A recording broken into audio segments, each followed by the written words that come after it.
Holy Gospel for the day comes from the 8th chapter of the Gospel according to St. Luke. Then they arrived at the country of the Gerasenes, which is opposite Galilee. As he stepped out on land, a man of the city who had demons met him. For a long time he had worn no clothes, and he did not live in a house, but in the tombs. When he saw Jesus, he fell down before him and shouted at the top of his voice, "What have you to do with me, Jesus, God of the Most High? I beg you, do not torment me." For Jesus had commanded the unclean spirit to come out of the man. For many times it had seized him. He was kept under guard and bound with chains and shackled, but he would break the bonds and be driven by the demon into the wilds. Jesus then asked him, "What is your name?" He said, "Legion," for many demons had entered him. They begged him not to order them back into the abyss. Now there on the hillside, a large herd of swine was feeding, and the demons begged Jesus to let them enter these, so he gave them permission. Then the demons came out of the man and entered the swine, and the herd rushed down the steep bank into the lake and was drowned. When the swineherds saw what had happened, they ran off and told it to the city and in the country. Then people came out to see what had happened, and when they came to Jesus, they found the man from whom the demons had gone sitting at the feet of Jesus, clothed and in his right mind, and they were afraid. Those who'd seen it told them how the one who had been possessed by demons had been healed. Then all of the people of the surrounding country of the Gerasenes asked Jesus to leave them, for they were seized with great fear. So he got into the boat and returned. The man from whom the demons had gone begged that he might go with him. But Jesus sent him away, saying, "Return to your home and declare how much God has done for you." So he went away, proclaiming throughout the city how much Jesus had done for him. The word of the Lord. Thanks be to God. Please be seated.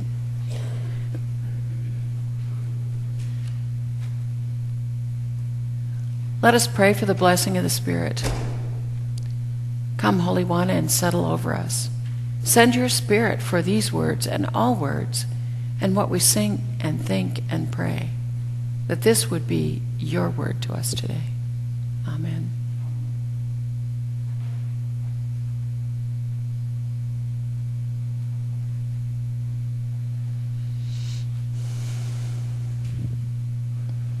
His mother was at her wit's end.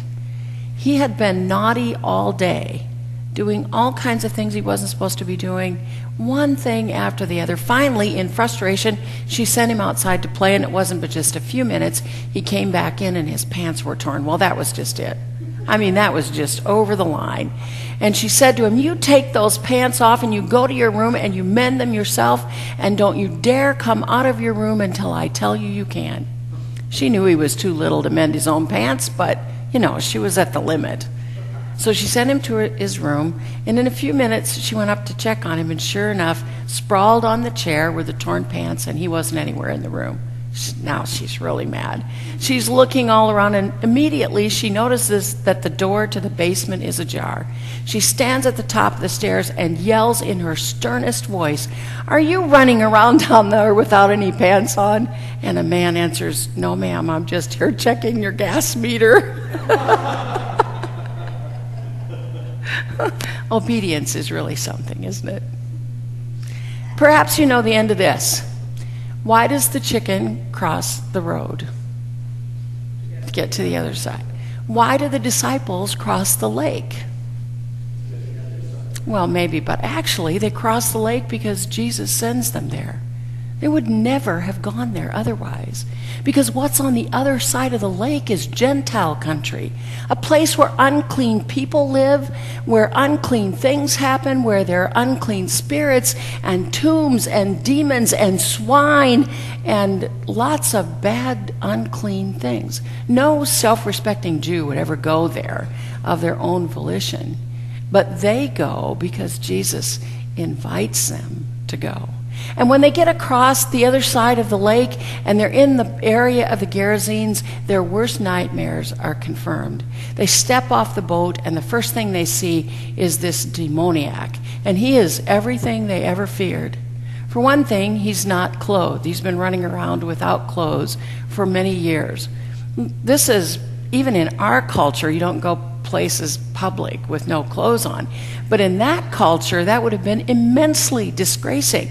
And the interesting thing about Jewish law is that the person who is unclean in that situation is the one who looks upon someone's nakedness. So that just seeing him there brings uncleanness to them and everyone around him. And not only that, but he lives in the tombs. And you probably know that I've told you many times that if you're near a dead body or you touch a dead body, that makes you unclean. He's living among dead bodies. He is everything you could imagine for unclean. And he has within himself this possession of a legion of demons. Now, we need to recognize that first century took demon possession very seriously. And here's the reason why. Because they believed that these things meant that it was the devil who had authority over that person, not God. Do you see that? The devil is motivating this person's actions. And therefore that means it's the worst moral thing that could happen to you. It's about as bad a morals as a person could have. I mean, imagine the most immoral thing you can think of and then multiply it, square it, whatever you want to do, and you'll get some sense of the size of the immorality that they believed a person who had demon possession was under. And not only is it a moral dilemma, but it also eliminates all the relationships of the person. And maybe worst of all, it robs that person of their humanity, so that their whole identity becomes wrapped up in the terrible things that they are. You know, this demoniac that comes before Jesus is really a lost person. He's lost his humanity. The only thing that identifies him is the turmoil and angst and unwellness of his situation. And not only that, but in the Roman system, 100 soldiers was called a century, and 60 centuries was a legion. So that means a legion was around 6,000 soldiers. If this guy has a legion of demons, that's a whole lot of destructive forces within and without that are just barraging him and owning his person. So he is truly a lost person. But he comes into contact with Jesus, and his engagement with Jesus brings to him healing and newness and wholeness. What Jesus does is take away that which has been lost to him and replace it, give him back his humanity. So that in the end, he sits at the feet of Jesus, and that's an expression for the way that a student sits at the feet of a teacher, of a rabbi. So he's like all the other disciples of Jesus, fully clothed, back in his right mind, and he has been given back the goodness of life, his home, his respect, and his life. All that returns to him. Well, it strikes me that, that century wasn't the only one to have things that rob us of the goodness of our life. I mean, how many people do you know who give up the good things of life in pursuit of things that are destructive for them? How many people do you know that will trade in, they're living for what they think of as the good life, but they're giving up their relationships for that? How many people do you know that stay away from Christianity because they think it'll be restrictive, or they think it'll be something which requires them to change, but they're all too willing to give control over in their lives to alcohol or drugs or partying or anger or vengeance or hatred? Did you ever just wonder why we're so reluctant to embrace the things that bring goodness and happiness and allow that unwillingness to embrace the good to cause us to pursue things that rob us of our joy and hope in life? It's all around us. You know it is if you just think about the world in which we live. And so it is for our day as well that these things are occurring. Jesus' word, maybe we have different remedies for what ails us, but Jesus still comes into our lives and speaks a word of hope and healing and comfort to bring us back to the place where we can sit at his feet in wellness, fully clothed, in our right minds, with our lives back. What an incredible promise.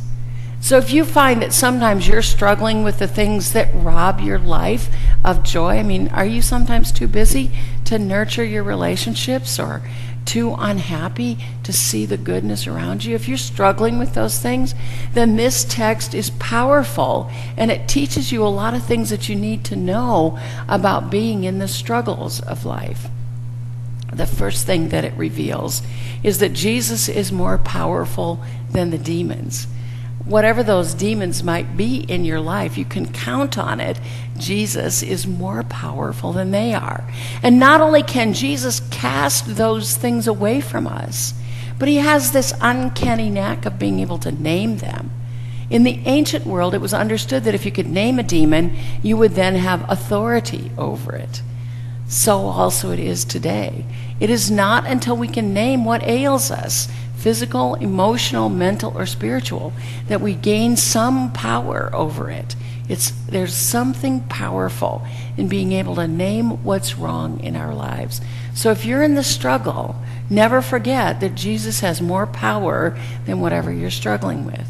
The second thing you should know is that nothing evil, no demon, or any force of evil can outsmart God. In this story, you see it in this way. The demons say to Jesus, "Don't send us back to the abyss. Send us instead to those pigs." Now, the abyss would have been a place where the demons would continue to live, but there wouldn't be any people around for them to live in. So they probably want to go to the pigs because they figure they'll stay in the pigs for a while, and then as soon as they see some unsuspecting person come along, they'll jump into that person. So Jesus grants their wish that they would go into the pigs, and they think that they've won. But what happens is the pigs go rushing across the ground and fall into the cliff and into the water and drown. Here's what's going on. First century people believed that if a demon got wet, it destroyed them. Whenever I hear this, I always think about that scene from The Wizard of Oz where they throw water on the witch and she says, "I'm melting." That's really what's going on there. That belief that water kills a demon. It's also in part what was happening in our own history in this country, whereas a test of whether or not a person was a witch, they would drown them. And if you drowned, that meant you weren't a witch, and if you didn't drown, then you're a witch. Talk about a catch-22, but that's what's going on. And some biblical scholars think that part of the imagery in baptism has to do with that. You go into the water of baptism, and that then washes out from you and destroys the forces of evil. So all of this is at play. Never forget that God is smarter than the demons, and God is more powerful than the demons. The next thing you should notice is that Jesus does this healing without regard to what anyone will think about it. I mean, there's nobody in the world at that time who would have thought of this demoniac as being in the in crowd, as even being someone worth saving. I mean, he was everything that everyone would have rejected. And yet Jesus reaches out to him. And when Jesus does that and engages with him, it is a sign to us, it is a declaration from God that there is no one who is beyond the reach, the loving reach of God. He's the worst you could imagine. How could there be anyone worse? And yet God reaches into his life and heals it and transforms it. And in fact, if you look at the lessons that we've been doing over the last several weeks, what you should be connecting the dots with is that Jesus is interacting with people who are considered to be undesirable, unclean, people who are too far gone to be reclaimed, people who are too bad to be loved. The dead man in the story of the widow of Nain, Jesus reaches out and touches his coffin and therefore is made unclean himself. Because remember, to have contact with someone who's unclean is to be yourself unclean. And then the woman comes in and washes his feet, and she's a woman from the street. So contact with her makes Jesus unclean. And now today, Jesus is with this man, seeing him in his nakedness and being in the tombs with him and allowing him to have contact. In each of these stories, Jesus is himself made unclean. It reminds us that not only is there no one who is beyond the reach of a loving God, but also that God is not afraid of getting the divine hands dirty if it means saving us. And there's no better proof of that than the cross itself. Because not only on a cross does someone hang there naked and suffering and humiliation, But also there was a law in Deuteronomy that said if someone hung on a tree, they were cursed by God. And by the time of Jesus, people had come to believe that that meant that you were forever forsaken from God.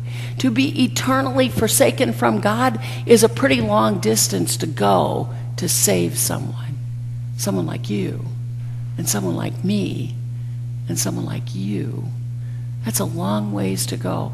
You can be assured that whatever is in your life, no matter how big and awful it seems to you, God is not beyond reaching out and touching. You are not beyond the grasp of a loving God. The next thing I think that it helps you to notice is the reaction of the crowd. I mean, honestly, wouldn't you have expected them to rejoice and be overjoyed for this guy? Shouldn't they have been happy that his life was reclaimed and saved and brought to goodness? But they weren't. They were even more afraid of him than they used to be. They were so afraid, in fact, that they sent Jesus away. Jesus had disturbed their comfort zone, upset their status quo. And I think it's because they'd gotten so used to seeing that crazy guy around that they could look at him and say, well, at least I'm not that bad. I might be bad, but I'm not that bad. There's someone crazier than me. So if you're in a struggle and you are embracing the healing that God brings to you, do not expect that everyone in your circle will think that's a good thing. As we heal in the Lord, there will be those who don't want that upset status quo, who don't want that change in our comfort zones, and so they will reject you because you have embraced healing and wellness. Just be prepared for it. But remember that it pleases God. And so God's pleasure in this trumps everyone else's discomfort. But perhaps the most surprising thing about the text is Jesus' refusal to allow this man to go with him. It's not hard to understand why he wanted to go. I mean, here on this hand is Jesus, who loved him enough to step right into his depravity and heal him and bring him back to wellness. And then contrast that to the townspeople who had banished him in the first place, who were now more afraid of him than they ever had been, who would probably hold his past against him, and who were probably expecting the craziness to return at any moment. Which would you choose? It's not a very difficult decision. But Jesus doesn't allow that. What he does instead is he says, no, stay here. This is not a rejection of the man. It is, in fact, his call. He has been given his first assignment as a follower of Jesus. He is supposed to go and tell anyone who will listen how much God has done for him. And in fact, just the living of this healed life is telling the world what God has done. Christianity never just stays with us. The healing that God gives us is always shared with a broken world. And sometimes we have to do that even when they reject us. And sometimes they reject us because we do that. Tim's story was short, but before he was done, nearly everyone was moved to tears. Tim said he'd been out of the church for a lot of years, and then his marriage began to fall apart. He started searching for ways to get wholeness in his life. And he said not too long before he and his wife split up, his soon-to-be mother-in-law called him up one day, and she said that she would like to meet him for coffee. So they did that, and they sat together having coffee, and she offered him this. She said, I will meet with you once a week so we can do Bible study and pray together. And that's what they did. They embarked on this journey of a shared Bible study and prayer. And he said it was really keeping him together. It was really helping him as he struggled. And one day he said to her, why are you doing this for me? After all, I'm divorcing your daughter. And she said, 2 reasons. 1, because I love you. And 2, because being in God makes it my work to love you. He said her love for him transformed his life. And since that time, he had grown in his healing and he had grown in his commitment to the Lord. Over the years, I've run into Tim a number of different times. He's always still very connected with the Lord and with the church, and he's always out sharing the gospel with someone. You see, what God is doing in the world is bringing about healing and wholeness. And if you want to be doing God's work and you want to be doing what God calls you to do, you participate in that in any way that you can. It turns out that being obedient to God comprises a lot of different things, some of which invite and require us to change, some of which make us say, I'm going to let go of this demon that is robbing me of the joy and hope of my life. But one of the most perfect and powerful obediences we can do, we should not forget, is to share what God has done in our lives. You want to be at God's work? Go and do that.